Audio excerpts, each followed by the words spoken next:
How can the Taliban's emergence in Afghanistan affect India after their deal failed with the US? Recently, TTP terrorist Ehsanullah Ehsan was chased away from prison. Do you think Pakistan is again cooking up something? Yes, ripple effect, definitely. That's the terminology actually, which I always use. That you drop a pebble into the still waters of Afghanistan, if there are any still waters in Afghanistan, and there will be ripples formed, and the ripples will always travel to India. So anything which happens in Afghanistan, it's our area of interest and it will affect us. But having said that, it is such a complex situation with so many factors involved in it, and particularly in the year 2020. I don't think the United States is going to look at our interests or anyone else's interests. It is going to see its own interests and would want to withdraw its forces, leave behind very little there. For that, they need Pakistan.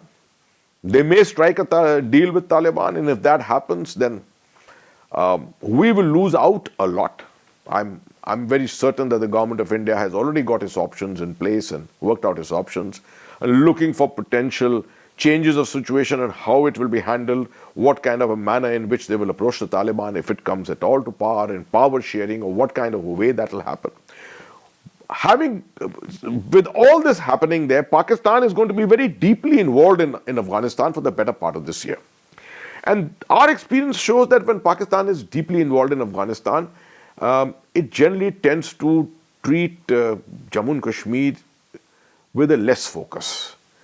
That will be to our advantage, definitely. It's not perhaps within Pakistan's capability to handle both Afghanistan and Jammu and Kashmir and look after its internal security situation with an equal amount of focus. So that'll be something to our advantage. But if a peace deal comes about, Pakistan will stand to advantage. There is a perception prevailing that as if like in 1989, terrorists, foreign terrorists, Taliban terrorists involved there can switch focus into Jammu and Kashmir and infiltrate here.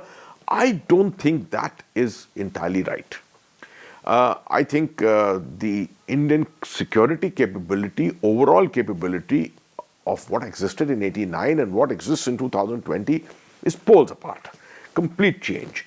We have a very, very strong counter-infiltration grid. We have got a very strong presence all over Jammu and Kashmir. And any effort to try and reinvent what happened in 1989-90, I don't think is going to really succeed here. So having said that, it's a year with tremendous potential, but all kinds of things can happen. And we need to keep our intelligence focused, and we need to make sure that we think about whatever Pakistan can do against us and ensure that we have enough counteractions available among our options should something happen very big in Kashmir.